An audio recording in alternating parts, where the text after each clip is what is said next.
Universitas Islam Makassar adalah milik Nahdlatul Ulama yang dibentuk Yayasan Perguruan Tinggi Al-Ghazali Makassar.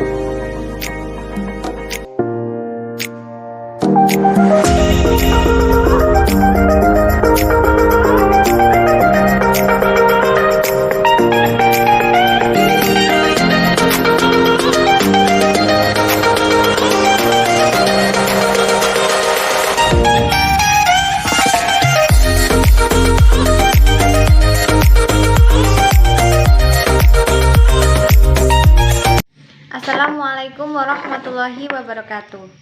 Alhamdulillah, puji syukur atas kehadirat Allah Subhanahu wa Ta'ala yang telah memberikan rahmat dan karunia-Nya sehingga kami dapat menyelesaikan presentasi ini dengan baik, insya Allah.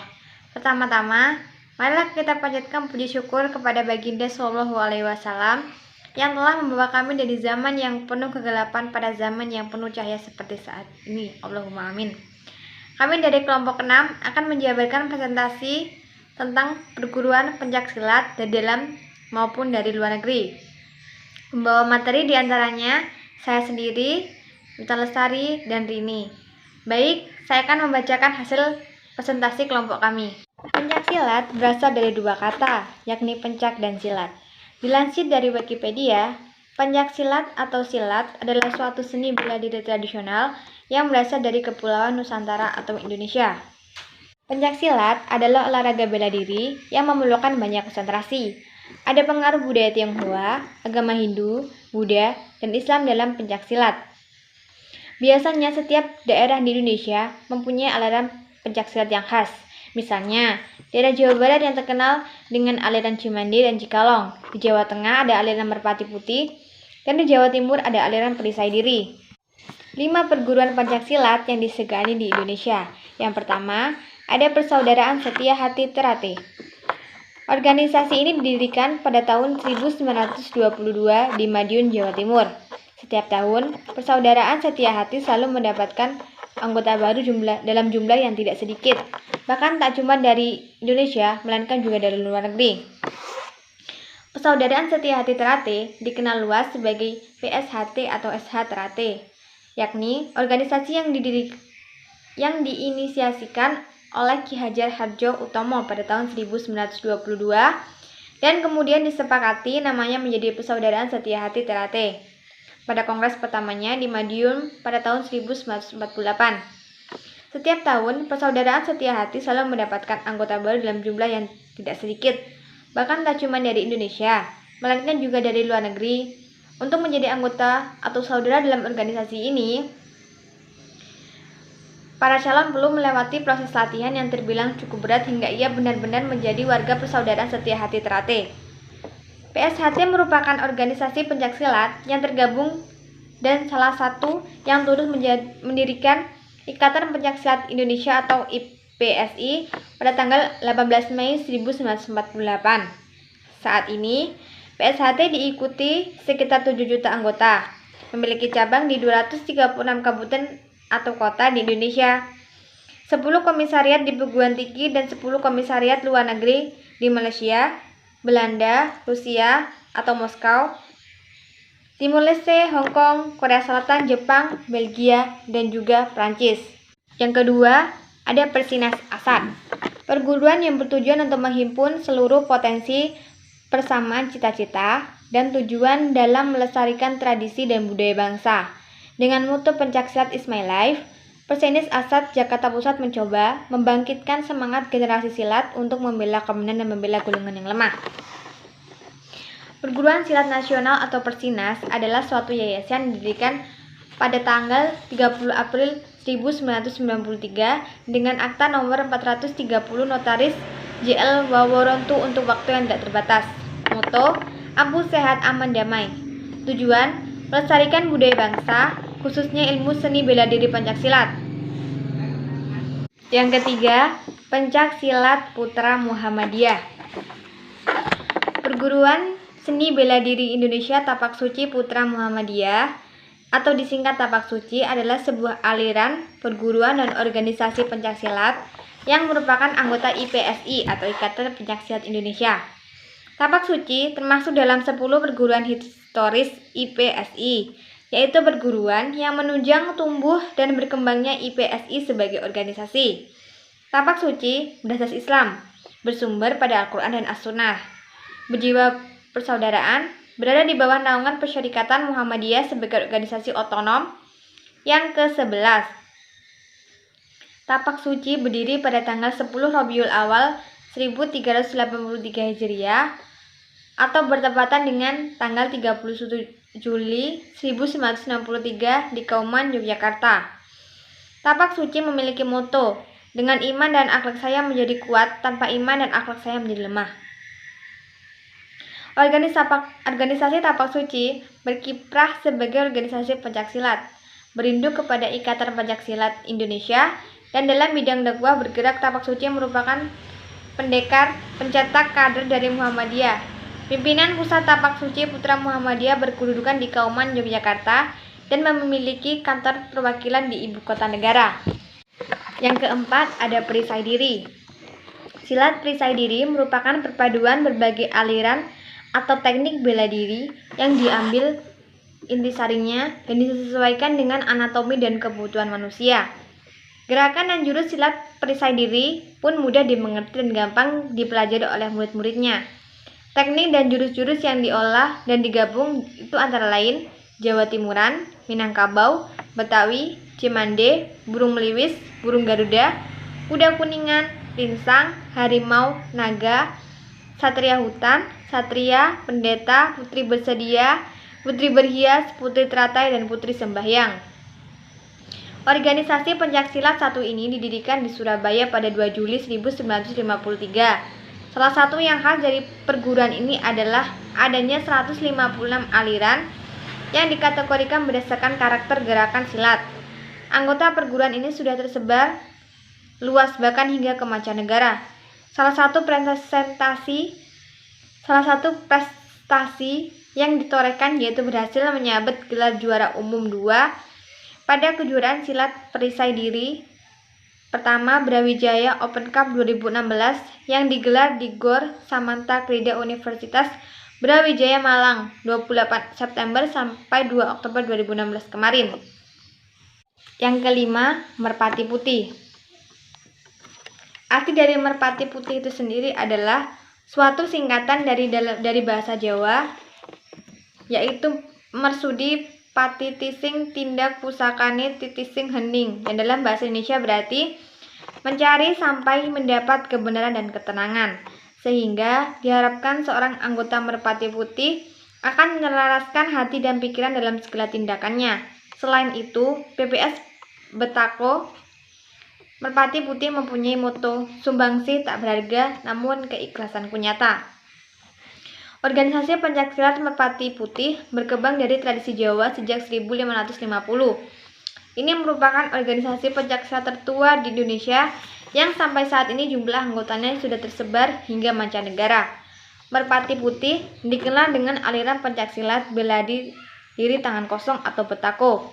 Salah satu peraihan prestasi yang berhasil menjadi juara umum dalam kejuaraan pencaksilat antar anggota latihan se-Daerah Istimewa Yogyakarta, Jawa Tengah 2016 yang dilaksanakan Akademi Teknologi Kulit Yogyakarta pada 15 sampai 17 September lalu di Yogyakarta. Demikian materi yang saya sampaikan. Selanjutnya saya berikan kepada Mita Lestari, kepada beliau dipersilakan. Tidak hanya dalam negeri, pencak silat mulai tersebar di mancanegara khususnya Asia Tenggara. Yang pertama Malaysia, pada Kamis Organisasi Pendidikan, Keilmuan dan Kebudayaan PBB UNESCO telah meresmikan bahwa pencak silat Indonesia masuk dalam daftar warisan budaya tak benda. Selain Indonesia, silat dari Malaysia juga masuk dalam daftar warisan budaya tak benda. Keputusan ini diambil setelah diadakan sidang ke-14 Komite Warisan Budaya Tak Benda UNESCO di Bogota, Kolombia. Gayong Malaysia. Silat seni gayong telah mula berkembang di luar Perak di Pulau Sudong, Singapura. Pada tanggal 17 Februari 1942 jam 2 petang, seramai 7 orang pemuda Pulau Sudong diperlimau sebagai murid Gayong. Mereka ialah Naning bin Mat, Ahmad Arsyad bin Haji Hasan, Sabtu bin Likur, Yusuf bin Rantau, Usman bin Timpong, Mustafa bin Bengkok, dan Bendol bin Benggol. Bermula dengan hanya seramai 7 orang murid, silat seni Gayong telah terus berkembang sehingga ia merambah ke pulau-pulau berhampiran seperti Pulau Seking, Pulau Bukum, Pulau Sebaruk, Pulau Sekijang, Pulau Sembilan, Pulau Semakom, dan Pulau Damar. Yang kedua, silat cekak didakwa sebagai berasal dari Kedah, pernah diamalkan oleh panglima-panglima kerajaan Kedah di zaman Kesultanan Sultan Ahmad Tajuddin II, Panglima Ismail, salah seorang panglima kanan kerajaan Kedah yang pernah menewaskan seorang Batak bernama Tuah, bukan Hang Tuah, telah menurunkan ilmu silat ini kepada Panglima Tok Rashid. Manakala Panglima Tok Rashid pula telah mengamanahkan silat cetak ini kepada Yahya Said yang berasal dari Batu Kurau, Taiping sebagai pemegang amanah. Panglima Tok Rashid meninggalkan wasiat kepada Yahya Said yang ketika itu berumur 20 tahun. Jika ada anak cucuku di Kedah hendak belajar silat ini, hendaklah kau pulangkan kembali. Silat ini telah terpadam selama 40 tahun, sehingga YM Ustaz Haji Hanafi bin Haji Ahmad yang berasal dari Kedah telah bertemu dengan Yahya Said. Oleh karena minatnya yang amat mendalam terhadap silat ini, Usman Haji Hanafi bin Haji Ahmad telah dapat mewarisi kembali seni pusaka bangsa ini daripada Yahya Said.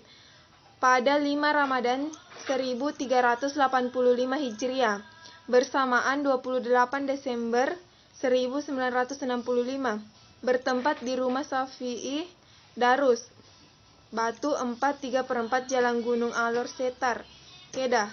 Silat cekak berjaya dilahirkan kembali menerusi perkumpulan seni sari budaya Sari Kedah yang dibutuhkan pada Februari 1964. Kemudian, pada 19 Agustus 1971, Persatuan Seni Silat Cekak Malaysia didaftarkan dan diasaskan oleh YM Almarhum Ustaz Hanafi bin Haji Ahmad pada tahun 1975. Persatuan Seni Silat Cekak Malaysia telah menyaksikan logo baru baginya yang mana ianya juga telah diasaskan oleh YM Mahrum Ustaz Haji Hanafi bin Haji Ahmad, guru utama merangkap Presiden PSSCM. Beliau telah meninggal dunia pada 13 Agustus 1986 setelah menerajui PSSCM dan mengembangkan silat ini ke seluruh negara selama 21 tahun. Tanggung jawab ini diteruskan oleh YM Haji Ishak bin Itam selaku guru utama merangkap Presiden PSSCM pada tanggal 21 September 1986. Majelis pengijazahan penuntut baru pertama kali dilakukan oleh beliau di Universitas Pertanian Malaysia pada 13 Oktober 1986.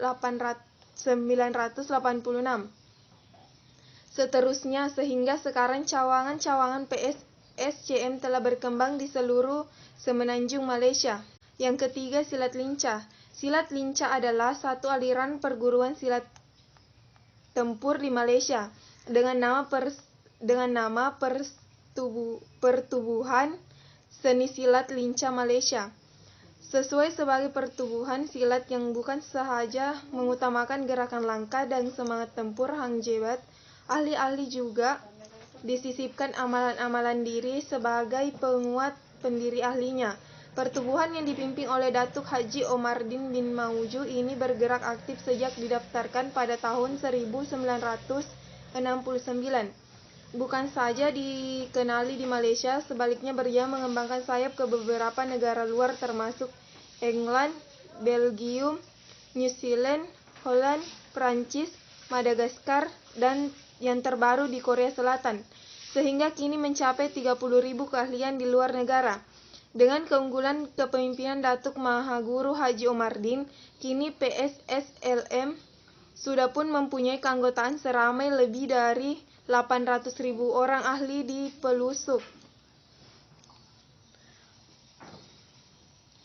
tanah air dan tercatat dalam buku Malaysia Book of Record terbit tahun 1998 yang dilancarkan oleh Perdana Menteri Malaysia ketika itu, Datuk Seri Dr. Andes Mahathir bin Mohamad pada Desember 1998 sebagai sebuah pertubuhan ilmu mempertahankan diri yang mempunyai keanggotaan terbanyak dan terunggul. Yang keempat yaitu pencaksilat Melayu asli. Saya kira itulah pembacaan materi dari saya. Yang ketiga yaitu Thailand. Pencaksilat memang budaya asli Indonesia, tapi kini olahraga yang syarat akan seni tersebut sedang melakukan perjalanan untuk lebih mendunia. Pengakuan pencaksilat sudah mendunia dilontarkan salah satu pesilat Thailand, AS Mahjemah, yang turun pada Barabu Putri Seni. Pesilat berusia 20 tahun itu menganggap sekarang pemetaan silat sudah merata meski belum ada perguruan seperti di Indonesia. Yang pertama yaitu seni gayung petani. Aliran silat Malaysia berasal dari Provinsi Patani di Thailand Selatan, salah satu dari 4 perguruan silat tersebar yang memiliki reputasi di Malaysia. Seni gayung petani atau Pertubuhan Seni Gayung Petani Malaysia atau PSGFM merupakan aliran silat Melayu, yakni silat tempatan atau seni silat Melayu tradisi Semenanjung dari yang serumpun dan sebeni dengannya, seperti yang diamalkan oleh masyarakat Melayu di Semenanjung, Tanah Melayu, dan daerah yang sepadan dengannya dikenali sebagai silat pulut gayung pulut.